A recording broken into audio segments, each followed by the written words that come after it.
안녕하세요. 간단 서양 요리 가족 여러분.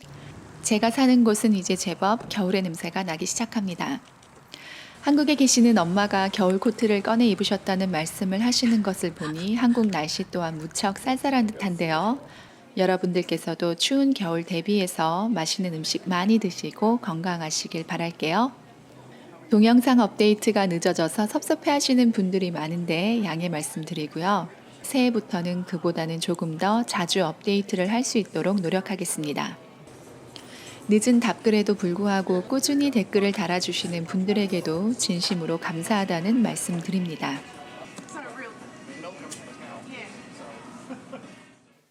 오늘은 저번에 올린 정통 이탈리안식 까르보나라에 이어서 크림을 넣은 한국식 까르보나라를 만들어 보겠습니다. 그리고 이 동영상 끝부분에 선물 박스를 받으실 분들이 소개되니까 놓치지 마세요. 신선한 달걀을 얻었습니다. 윤기 차르르 나게 밥을 짓습니다. 뜨거운 밥의 열로 신선한 달걀을 익혀줍니다. 간장을 살짝 넣어 간을 맞추고 참기름을 살짝 넣어 고소한 향을 더합니다. 여러분들 익히 하시는 간장 계란밥이죠. 간장 계란밥의 가장 중요한 것은 신선한 달걀과 윤기 흐르는 쌀밥이 아닐까 하는데요. 그리고 기름집에서 짜낸 고소한 참기름이 있다면 금상첨화겠죠. 갑자기 웬 간장 계란밥이냐고요? 저번 정통 이탈리안식 까르보나라 동영상을 만들면서 느낀 것인데요. 한국에서도 이미 까르보나라와 아주 흡사한 요리를 먹고 있었다는 것을 깨닫게 되었습니다. 단지 파스타가 밥으로 바뀌고 베이컨의 기름은 참기름으로, 짭조름한 치즈는 짭조름한 간장으로 바뀌었을 뿐 신선한 달걀을 뜨겁게 갓 지은 밥이나 파스타에 비벼 먹는다는 것은 까르보나라나 간장 계란밥이나 그 기본이 같다는 생각이 들었습니다. 왠지 서양 요리하면 한식에 비해서 더 비싸야 할 것 같고 더 어려울 것 같지만 결국 자신에게 주어진 가장 신선한 재료를 사용하고 그 신선함을 최대한 가리지 않기 위해서 최소한의 조미료를 사용하는 것이 나라와 문화권을 막론하고 모든 요리의 정석이 아닐까 생각해 봅니다. 자, 그럼 오늘의 요리 생크림을 넣은 한국식 까르보나라를 만들어 보겠습니다.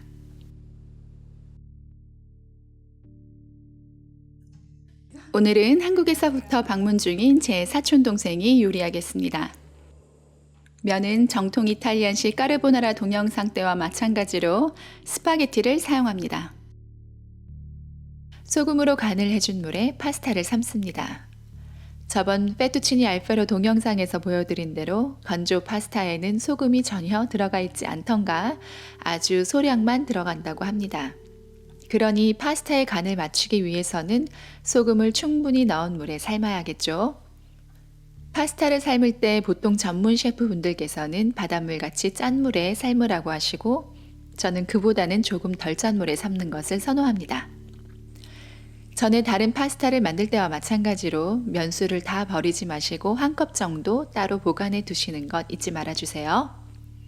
저번 주에 말씀드린 대로 원래 로마에서는 까르보나라를 만들 때 돼지의 턱밑살이나 볼살로 만드는 구안찰레나 돼지의 뱃살로 만드는 판체타의 기름을 사용하는데요.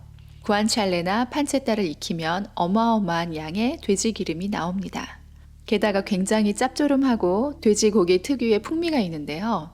안타깝게도 미국이나 한국, 일본 등지에서는 구안찰레나 판체타를 구하기가 쉽지 않았다고 합니다. 여기에 풍미를 더하는 페코리노 로마노 치즈나 질 좋은 파르미지아노 레지아노 역시 한국, 일본, 미국 등지에서는 최근에 와서야 시중에서 구할 수 있게 되었는데요. 그래서 이탈리안 본토의 재료를 사용할 수 없으니 풍미를 더하기 위해서 첨가된 것이 생크림이라고 합니다. 우선 낮은 온도에서 올리브 오일에 베이컨을 볶아줍니다. 저번 정통 이탈리안식 까르보나라에서 사용한 것처럼 기름기가 많고 두꺼운 베이컨을 사용하실 필요가 없습니다. 제가 구안찰레를 가지고 크림을 섞은 한국식 까르보나라를 만들어 보았는데요. 너무 기름져서 느끼하기만 했습니다. 크림을 넣은 한국식 까르보나라를 만들 때에는 오히려 기름기가 적은 베이컨이나 심지어 햄을 사용하셔도 좋습니다. 베이컨에 마늘 다진 것을 넣고 향을 내줍니다. 마늘과 베이컨은 낮은 온도에서 갈색이 나기 직전까지만 조리해줍니다. 베이컨이 조리되는 동안 다른 한쪽에서는 크림 소스 재료를 섞어줍니다. 달걀 흰자와 노른자를 분리해줍니다. 오늘 만드는 까르보나라에는 달걀 노른자만 들어갑니다. 오늘 저는 노른자 2개를 사용하는데요. 좀 더 눅진한 소스를 원하신다면 노른자를 1개 정도 더 추가하셔도 좋습니다. 여기에 생크림을 넣고 페코리노 로마노 치즈나 파마잔 치즈를 섞어주시면 끝입니다. 매우 간단하죠? 파스타가 알덴테, 즉 안에 심지가 살짝 씹힐 때 건져서 마늘과 베이컨에 넣고 잠시 버무려 줍니다. 이때 따로 준비해 두었던 면수를 살짝 첨가해서 너무 뻑뻑하지 않게 해줍니다. 생크림, 달걀 노른자, 치즈 섞은 것을 섞어줍니다. 여기서 주의할 점은 낮은 온도에서 조리해 주는 것입니다. 여러분들 저번 정통 이탈리안식 까르보나라 동영상에서 달걀 노른자를 파스타에 섞다가 노른자가 익어버려서 스크램블 에그처럼 되는 거 보셨죠? 이번 크림을 섞은 한국식 까르보나라에서는 달걀 노른자에 크림을 섞었기 때문에 노른자가 따로 뭉쳐버릴 걱정은 줄었지만 혹시 또 모르기 때문에 계속 낮은 화력을 유지해 주시는 것이 좋습니다. 묽고 흥건한 소스를 원하시는 분들은 이쯤에서 파슬리를 섞고 소금, 후추로 마지막 간을 해주시고요. 좀 더 눅진한 소스를 원하시는 분들은 조금 더 조리해서 수분을 날려줍니다. 불을 끈 후에도 파스타가 계속해서 수분을 흡수하기 때문에 원하시는 소스의 농도보다 살짝 묽을 때 조리를 그만두셔야 합니다. 식탁에 가지고 와서 먹는 동안에도 계속해서 수분이 날아간다는 것을 염두에 두세요. 자, 제가 원하는 소스의 농도보다 살짝 묽은 상태가 되었는데요. 그럼 이쯤에서 다진 파슬리를 뿌리고 후추도 뿌려주겠습니다. 소금 간은 치즈가 대신해 주기 때문에 거의 필요하지 않습니다. 꼭 간을 보시고 취향에 따라서 소금 간을 첨가해 주세요. 자, 완성되었는데요. 원하신다면 옵션으로 다진 생바질이나 혹은 로즈마리를 조금 첨가해 주셔도 좋고요. 혹시 집에 레몬이 있다면 상큼하게 레몬 제스트를 내어서 첨가해 주시면 자칫 느끼할 수 있는 크림의 맛을 보완해 주겠죠? 레몬 제스트는 레몬 껍질 가장 바깥쪽에 노란색을 띠는 부분입니다. 레몬 껍질의 흰 부분은 쓴맛이 나니까 주의해 주세요. 완성된 파스타를 그릇에 담고 파마잔 치즈와 후추를 조금 더 뿌려주겠습니다. 이렇게 크림을 넣지 않은 정통 이탈리안식 까르보나라와 크림을 넣은 한국식 까르보나라 2가지 까르보나라를 만들어 보았는데요. 제 개인적인 입맛에는 크림을 넣지 않은 까르보나라가 더 맞았습니다.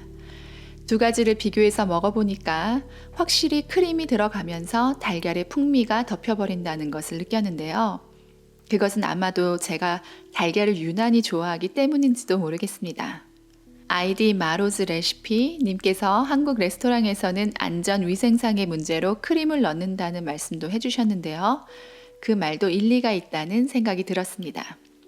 오늘 보신 것처럼 크림을 넣는다면 소스를 분리해서 조리해도 달걀 노른자가 스크램블 에그처럼 되는 것을 방지할 수 있으니까 달걀을 거의 생으로 섭취하게 되는 정통 이탈리안식 까르보나라에 비해서 위생적으로 훨씬 안전하겠죠?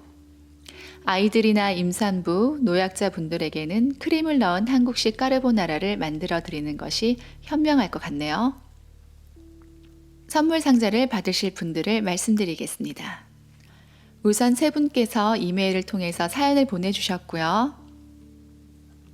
맨 처음 공지가 나가자마자 이메일을 보내주신 황우경님은 저에게 볼로네즈가 한국의 곰탕 같다는 댓글을 달아주신 분으로 기억하고 있는데요. 그 덕분에 저 또한 서양의 낯선 음식을 한국의 친근한 음식과 연결시켜 보려는 생각을 하게 되었습니다. 오늘 보신 달걀 간장밥과 까르보나라처럼 말이죠. 음식의 끝은 한 곳에서 만난다는 저만의 소견을 갖게 되었습니다. 2번째로 이메일을 보내주신 수요일님은 처음 제게 파스타를 추천해달라고 댓글을 다신 분인데요. 사실 그 덕분에 지금 이 파스타 시리즈를 만들게 되었습니다. 저 역시 파스타 공부하면서 정말 재미있게 동영상을 만들고 있는데요. 한 가지 음식에만 집중하다 보니까 좀 더 깊게 공부할 시간이 되어서 정말 감사하게 생각하고 있습니다.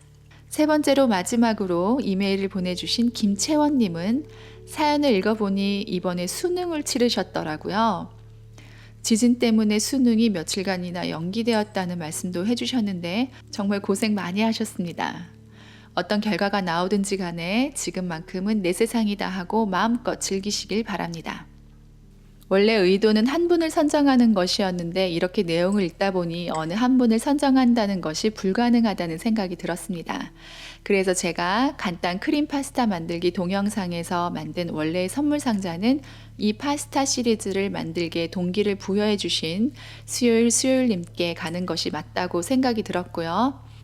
다른 두 분께는 크리스마스가 다가오니까 파스타에 맛있는 과자도 넣어서 제가 그에 못지않은 선물 상자를 만들어 보내드릴게요. 간단 사양 요리 시청해 주셔서 감사드리고요. 많이 구독해 주세요.